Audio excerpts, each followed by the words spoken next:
Today I've got some data here that I'd like to set up for auto labeling, but at the moment my auto labeling is not working very well, as you can see here. So first thing I want to do, I'm just going to reconstruct this from scratch because I want to get rid of that labeling, that incorrect labeling. First thing I want to do here is check out what my current skeleton looks like that I've attached here. So I'm going to go in here, under 3D perspective I'm going to check subject viewer, and here I can see what the current skeleton I've got attached to my data actually looks like. So you can see here it's not too bad. We've got 2 legs and a pelvis, and the leg markers seem to be in reasonable positions. However, our pelvis markers are a little bit wayward, so that could be what's throwing off my auto labeling.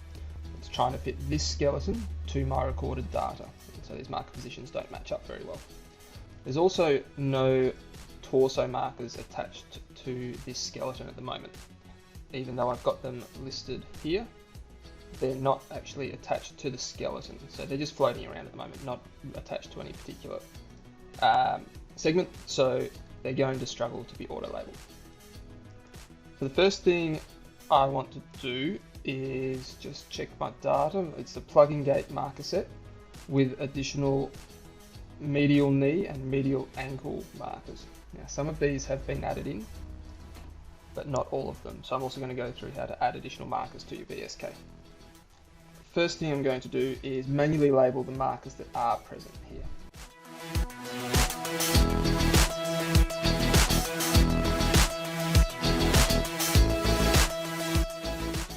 Okay, so that's all the markers that currently exist in my Vicon Skeleton, my VSK. Now, when I run kinfit, what this operation does is it tries to fit my subject to the data that I have recorded and now labeled. So it tries to match the marker names up and overlay them.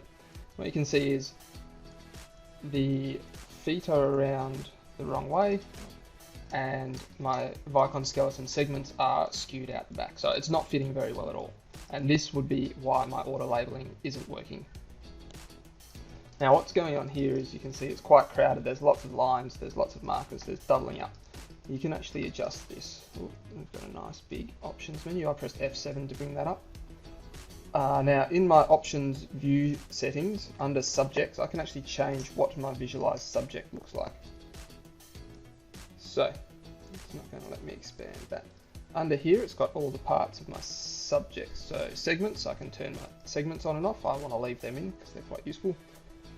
Joints, markers, I can turn the markers on and off. However, they can be a little bit useful as well to show me what the current skeleton fit actually looks like. But what I've done is I've turned the opacity down, and now you can see the markers associated with the skeleton are a bit opaque, they're a bit see-through.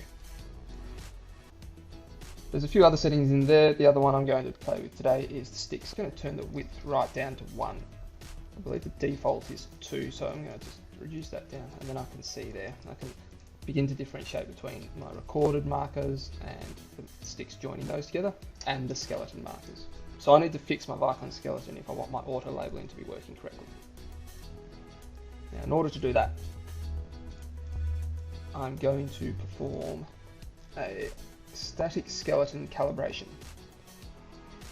And what a static skeleton calibration does is it adjusts the segment lengths, it adjusts the marker positions relative to the segments, and it fits that skeleton to my data nice and neatly. Now this one's worked quite well, so I don't need to go much further with this here.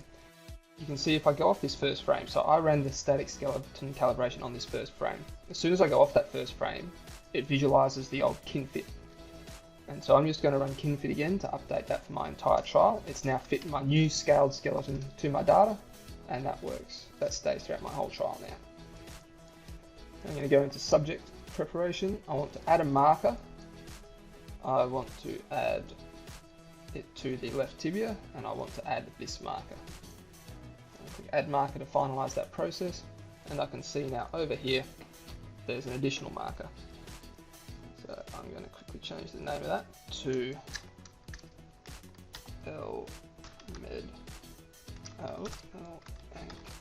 Med.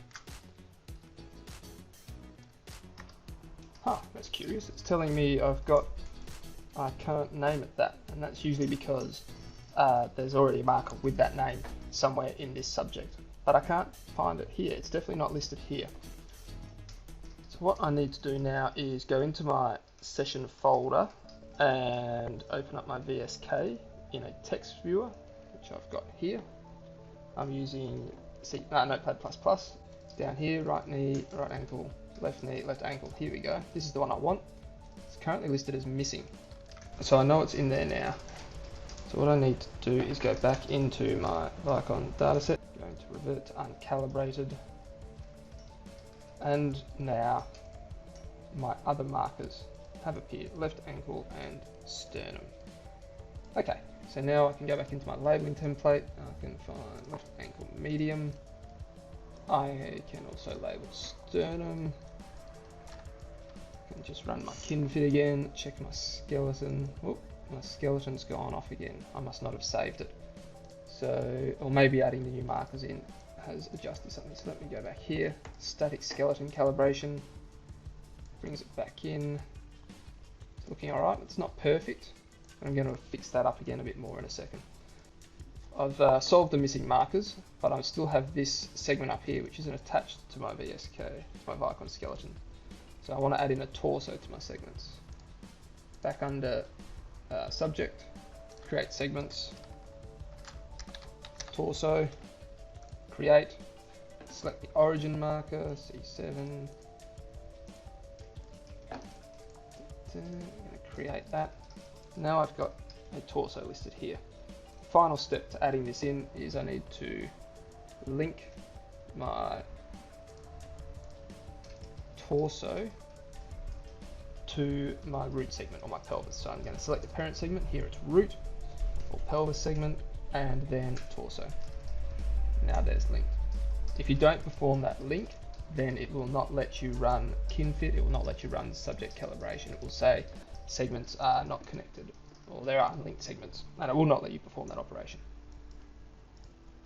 Okay, just got that there. Let me save my subject now.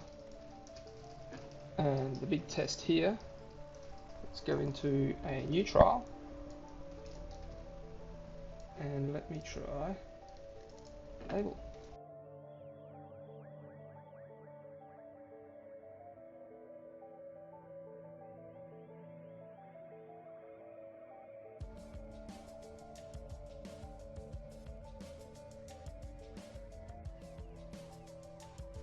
Now what you can see is towards the middle of the trial it does lose the tracking a bit.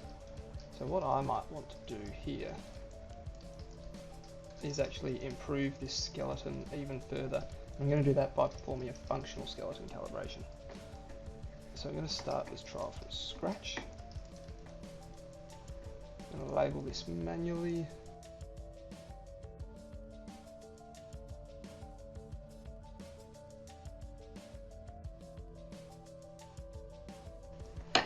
Okay, now I have a full functional trial with labeling the whole way through. There are still some gaps in there, I'm not going to fill them.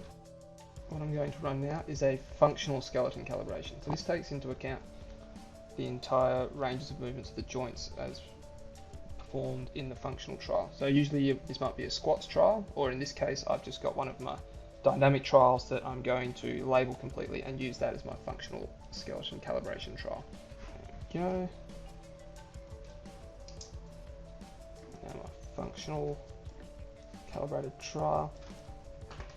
This torso positioning might look a little bit odd, but because there's no other upper limb segments around it, it's kind of floating up here by itself, so that seems to be working fine. I'm going to save this, and let's go into my final trial, another dynamic trial, unlabeled here, and label.